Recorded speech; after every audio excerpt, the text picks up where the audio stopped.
Marista Conectado. Enem 2020. Oi, pessoal!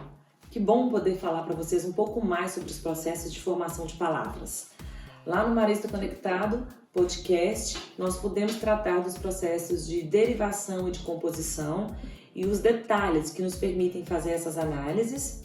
E agora a gente vai aprofundar um pouco mais esse conhecimento e vai tratar dos outros processos de formação de palavras que são igualmente importantes no Enem.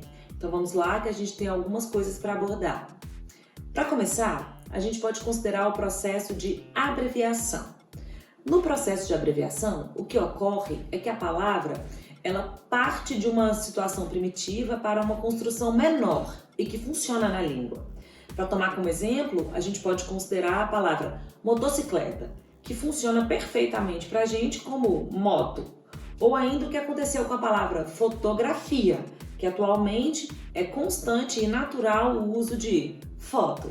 Esses são processos de abreviação. Se incluem também nos processos de abreviação os casos das siglas. As siglas são representações de nomes um pouco maiores do que a gente costuma representar, no uso da sigla. É o que acontece, por exemplo, com ONU, quando a gente quer fazer referência à Organização das Nações Unidas. Ou quando a gente quer fazer referência à FAB, e usa, ao invés de falar Força Aérea Brasileira, a gente prefere apenas o uso da sigla FAB. Entre os processos também considerados pelos gramáticos, nesse grupo maior de outros processos, nós temos as onomatopeias. As onomatopeias são palavras que simbolizam a reprodução de determinados sons. É o que acontece, por exemplo, em tic-tac, quando a gente tenta reproduzir o som do relógio, ou o que acontece em zum zum zum, quando a gente tenta imitar o som da abelha. A isso a gente chama de onomatopeia. Há ainda, entre os processos, os casos de reduplicação. Na reduplicação, o que ocorre é a repetição de vogais ou consoantes na formação de uma palavra imitativa. Por exemplo, a palavra original é mãe e a gente usa mamãe. A gente pode dizer bom e também existe bombom, que assumiu um outro significado. É muito comum que a reduplicação esteja associada às palavras onomatopeicas, porque a gente tem essa possibilidade de repetir o som para poder percebê-lo melhor. É o zum zum, o tic-tac, também se enquadram nesse processo de reduplicação. Com um pouco mais de cuidado, a gente precisa considerar o hibridismo. É hibridismo todas as vezes que a palavra formada ela leva em conta na sua composição elementos de origens diferentes. É o que acontece, por exemplo, com sociologia. A gente percebe duas partes nessa palavra. Socio, que é de origem latina, e logia, que é de origem grega. Então, ao misturar esses dois elementos, a gente tem um caso de hibridismo. Nesse exemplo de sociologia, é uma composição por hibridismo. Tem também, para a gente considerar o hibridismo, o caso de skatista. Nós temos a parte em inglês skate e o sufixo grego ista, que forma, portanto, uma palavra só. Nesse exemplo, skatista, nós temos um processo de derivação sufixal que também é híbrida, por conta dos elementos de origens diferentes. Um pouco mais atual, a gente pode considerar o processo de combinação. O processo de combinação acontece todas as vezes que a formação de uma nova palavra se dá pela junção de partes de outras palavras.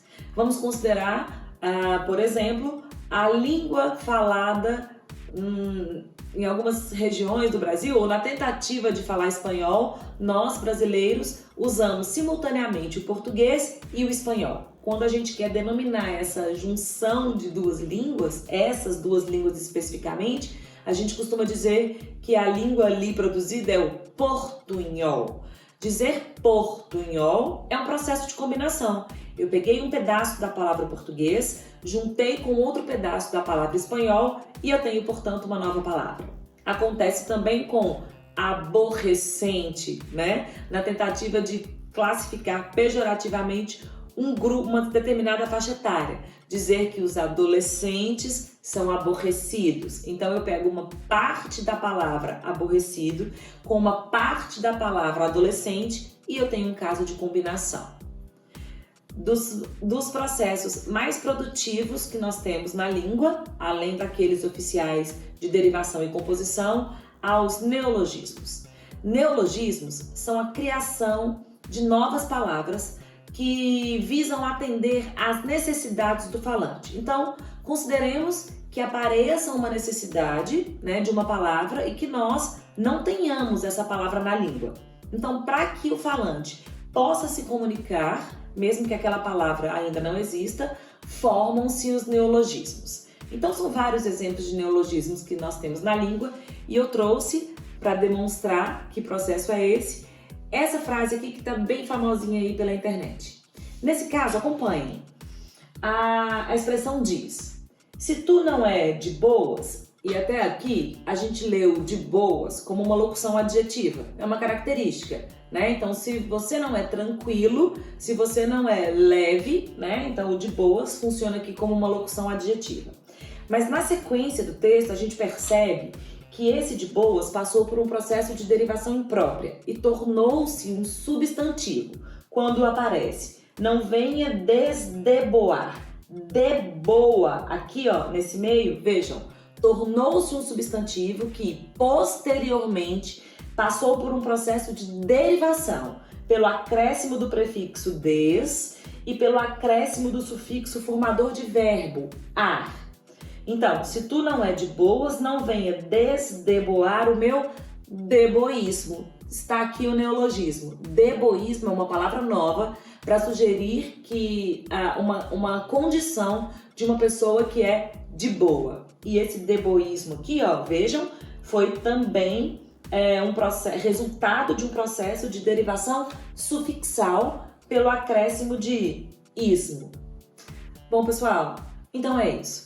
Esses outros processos são muito produtivos na língua e é bem importante você perceber, mesmo na lida cotidiana, na vida aí, né, nas leituras da internet, nos memes, nessas frases que sejam cotidianas mesmo, a participação dos processos de formação de palavras e de que maneira eles podem permitir uma boa análise do seu texto e uma boa interpretação do que a gente vive.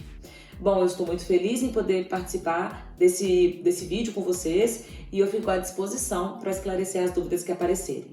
Um abraço, bons estudos e que os resultados sejam muito favoráveis.